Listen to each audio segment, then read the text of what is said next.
Saludos everybody, welcome back to Decent Shirt, where we play cards while you wear decent shirts. And for today's video, I am wearing my UA high school shirt. You might be asking, why am I wearing this shirt? Well, today I have an almighty deck profile for you guys concerning the new win box combined with the new tools that Firestorm just brought to the table. I'm talking about the new Soarlet and the new Chrysoar that just might be what the wind aggro deck needed to put itself over the top. So, without much ado, let's just get on to the deck profile. In this video, we're going to focus on a new deck strategy called When Pigs Fly. It's a tall aggro deck, which means that you're going to focus on Ascension. So here's the deck profile if you want to scan it and just play with it without hearing the explanations. Now let's get on to the video. This is what I call the WPF, basically known as When Pigs Fly, because this deck is all around the pigs. So starting off, we do have our core of 3 Soarlets that are from base set. This card by itself is really solid because by expending 1 wind spirit, it allows you to then change the position of any wind or any celestial that is not wind enchanted. So this is a really solid card by itself. It also has 5 attack, which is really good. But it doesn't end there, because we do have 2 more pigs, which is the Soarlet, Champion of Aeolus.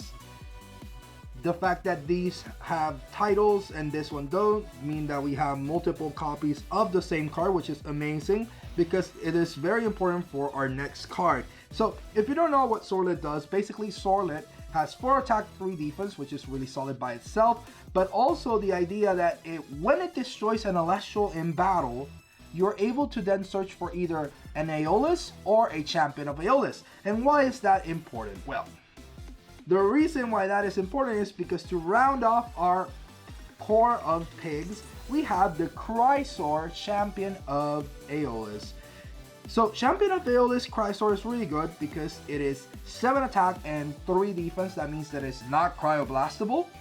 And it's also a card that is able to be special ascended to if one of your Soarlets destroys an celestial in battle. Whether that is base set Soarlet or Champion of Aeolus Soarlet, if you have it in hand and they destroy a card by battle, then they are able to ascend into Chrysoar from your hand. And that is all in the same battle phase, so therefore you're able to attack with this new ascended Chrysoar.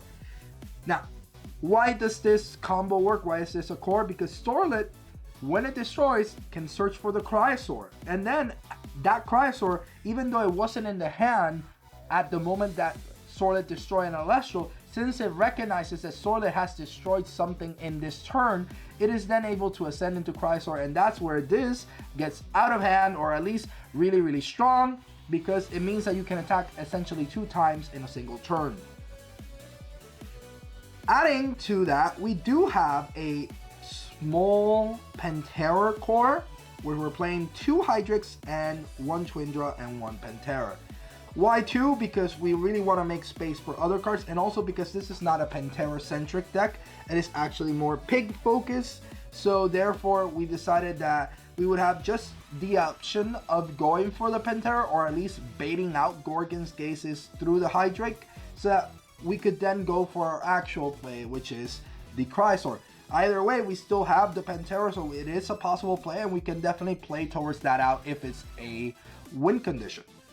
One thing before I move on, I do want to make note. I know that some people are going to ask, why am I playing only 2 if we want to make sure that we have as many outs possible to getting the Chrysoar? Well, the reason for it is because Soarlet by itself, while it enables the combo, it's not a card that generates all that much value unless it has things going for it. So this deck is built in a way that it actually makes sure that Soarlet can take initiative and actually be able to get the effect off. But Soarlet by itself, like I already explained, it's a really good card that has a lot of value by itself because it can out big Elestrals, even those that are higher than 5s. So that's why we're only playing a 2-3 split instead of 3-3. Now, moving on to the other Elestrals, we do play double Nemesis. This is a win deck at the end of the day, so we are going to need some form of generic healing, and it also works really well because we do have some ways of ascending or of nexusing and also of enchanting. So Nemesis is a really good card for this deck, and while this deck is win at the end of the day, so it's definitely going to be a little bit more expensive than other decks, it doesn't feel as bad due to the fact that Chrysoar can just ascend over the Soarlets. So that's really good. Nemesis just makes sure that we don't fall loose too badly, but it definitely feels very smooth in the deck.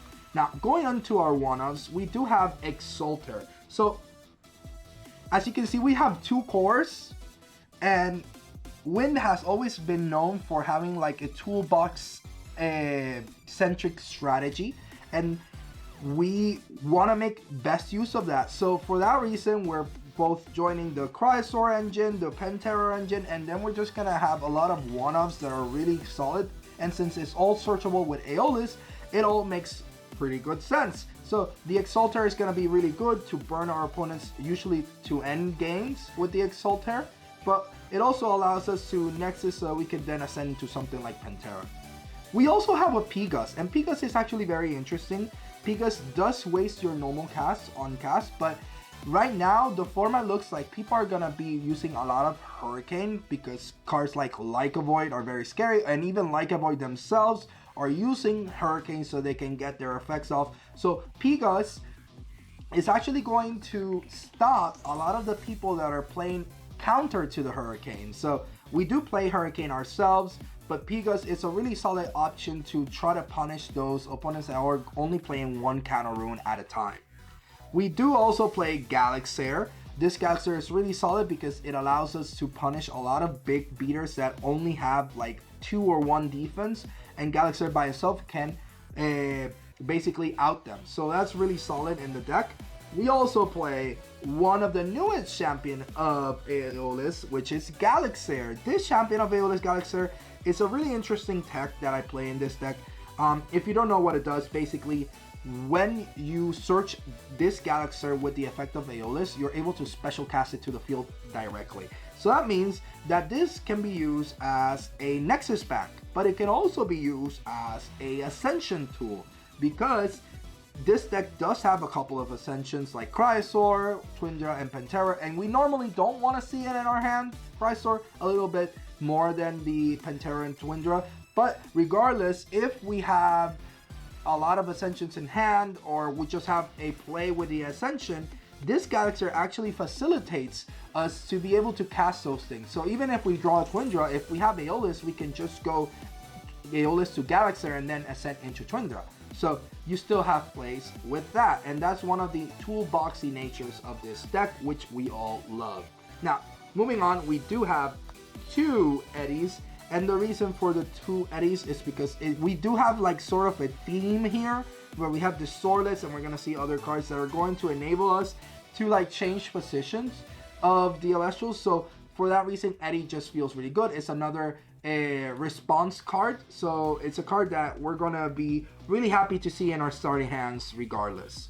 We do have triple Astravit, and this is what's going to round off our Elestral lineup. But if you don't know what Astravit does, basically Astravit wins you the game. No, just kidding. Astravit is really good in this deck because this deck doesn't have a lot of great starters, especially if you're going first. Usually, if you have Aeolus, you want to go for the Hijack to see if you bait out something like an Earthquake. But Astravit is really good to start off the game and allow you to get into your combo pieces. So, I mean, I don't need to explain anything more about Astravit. Astravit is one of the best cards in the game for a reason. We do have triple Aeolus though. And yes, this deck is revolving around Aeolus, so we want to make use of Aeolus's effect. We have a lot of different options that we can go for, and they are all practically searchable. If we want to go for the Pantera line, we have the Hydrake that we can be searched with the Aeolus. If we want to heal ourselves, we have Nemesis. If we want to burn your opponent, we got Exalter. Pegasus to punish the opponent, Galaxair to out big things, and if we want to go for our main combo, we have the Soarlet. Oh, and obviously we have the Galaxair to ascend. So Aeolus is a do all in one card, and it feels stronger than ever. Like, definitely you have enough options now that Aeolus can be justified even as a 5-spirit celestial divine. So moving on, we do have one Earthquake because it is generic removal and really good in this deck. We do have triple Ambrosia. We are playing a wind deck, so we want as much healing as possible, and therefore we do play the Ambrosias. Now, going into our counter rune lineup, we do have 3 Gorgon's Gaze, 2 Altar of Stars, 2 Shields, 2 Tsunamis, and basically these cards are really good in general. We do have the theme of changing positions with the Altar of Stars and Tsunamis. Sometimes we would even go 5 spirits under Aeolus so we can guarantee the Altar of Stars and 2 searches. And in other instances, it's just really good so that Soarlet can get over the opponent's Elestrals, whether that is changing it to attack or changing it to defense position. Regardless, it's a really solid card in the deck. Other than that, we do have Shield of Achilles to remove like pesky threats, like something like Spectress or even something like Majesty that we do want to have some sort of out if they shut down our abilities. Lastly, we did kind of skip over it, but we do play double Hurricane. Hurricane is really good in this deck. We are playing the water and the wind with the thunder, so might as well play double Hurricane. It also facilitates Hydrake and Soarlet combos, so it's a really solid card. However, you normally are not going to punish your opponent for 2 or 3 cards. You're going to usually do it for 1 card, but as long as you can guarantee the Soarlet Chrysoar combo, then you kind of get a lot of value of it, and therefore it's worth it. So that's the main deck. Let's go into our spirit deck. We do play 1, 2, 3, 4, 5, 6, 7, 8, 9, 10, 11, and 12 Wind Spirits. We do play a lot of Wind Spirits. This is a Aeolus deck, so we are going to use a lot of our spirits. We do have some healing, but it's important that we have enough for our plays. We do have double Atlas for our Earthquakes. We have triple Leviathan to facilitate our Tsunami and Eddy plays, and triple Scepter so we can also use both Ash Rabbit and Hurricane alongside everything else. So this is the lineup of the spirits. Let's just get on to our combo guides and our general thoughts about the deck. So the idea here, as I've already established, is to make the best use of Soarlet's effect. So to make this easier on us, because I doubt that the opponent is going to make it really easy for us to get a 4 attack over some of their Elestrals, we are playing the Eddies, the Soarlets, the Altar of Stars, and Tsunamis. The idea is that one of these cards will help us facilitate the position so that Soarlet can then swing over it, and once you destroy something, you can then search for your Chrysoar. Unfortunately, Chrysoar has to be properly enchanted. We cannot send with a water spirit, which would make it Tsunami, Tsunami immune. But it's still a really solid play. We can still swing for a lot of damage, and also it is Cryoblast immune, or not immune, but at least it's a lot harder for the Cryoblast to out the Chrysoar. The deck is very simple and cookie cutter, and that's what it's good at. That's why I really like the deck. Is very simple. It's great for beginners. If you're a beginner, then I highly suggest this deck, because you have a lot of powerful options and you have basically all the different tools at your disposal.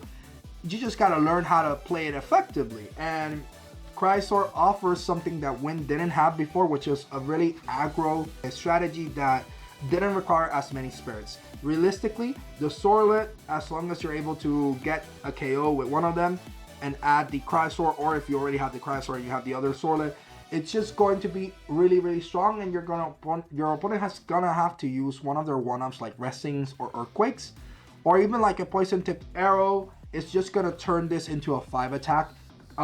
So this deck excels at putting pressure at your opponent, and in general, it's really fast. So let's go on now to possible inclusions or other avenues for this deck.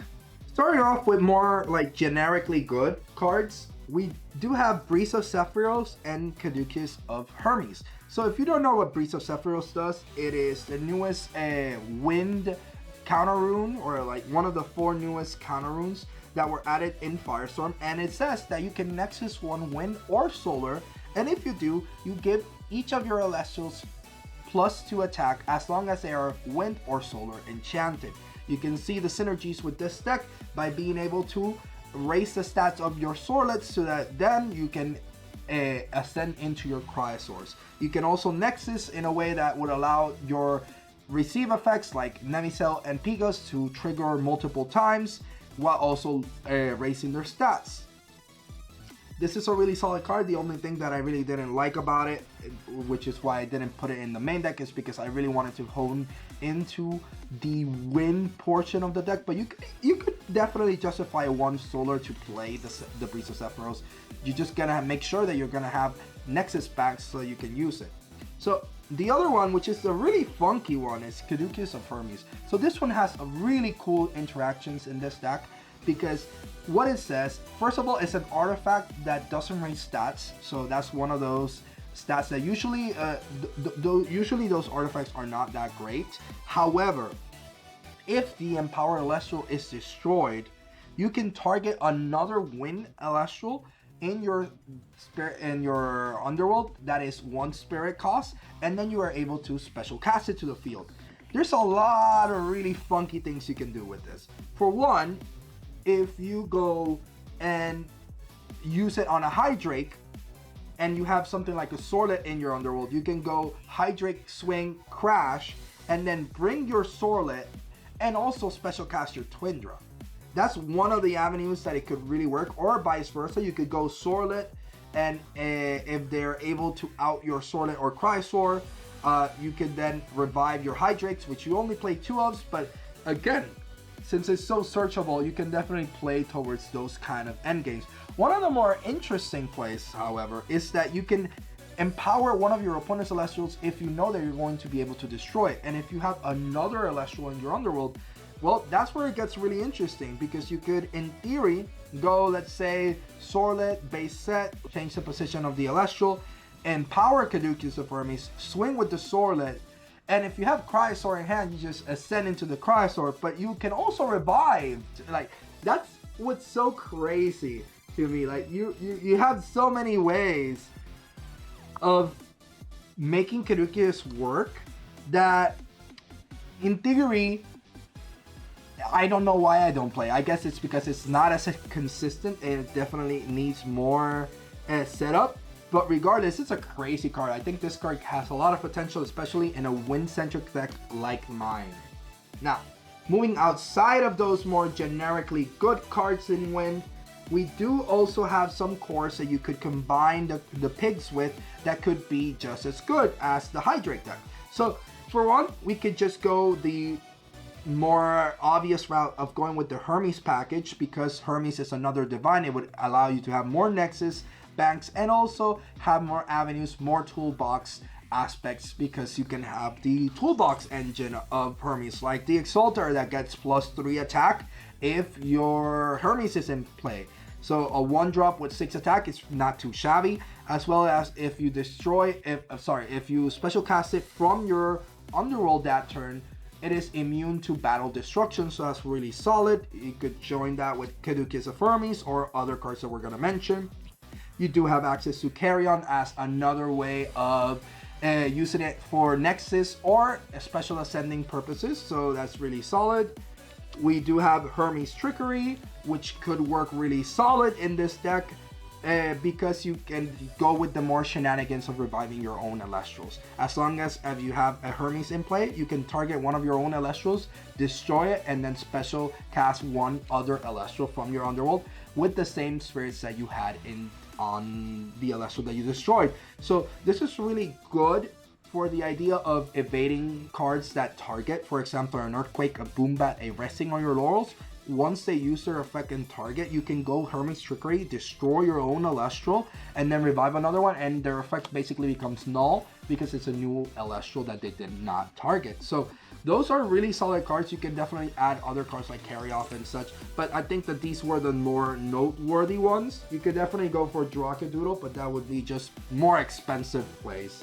Now, another really funky thing and making use of the Firestorm elements, we do have a new Nimbug and the Frostfall Flammoth. So this Nimbug says that when you normal cast it, you can search for either a Foliar Forest, a Sharkoon, or a Flammoth. So basically, this Flammoth is now searchable.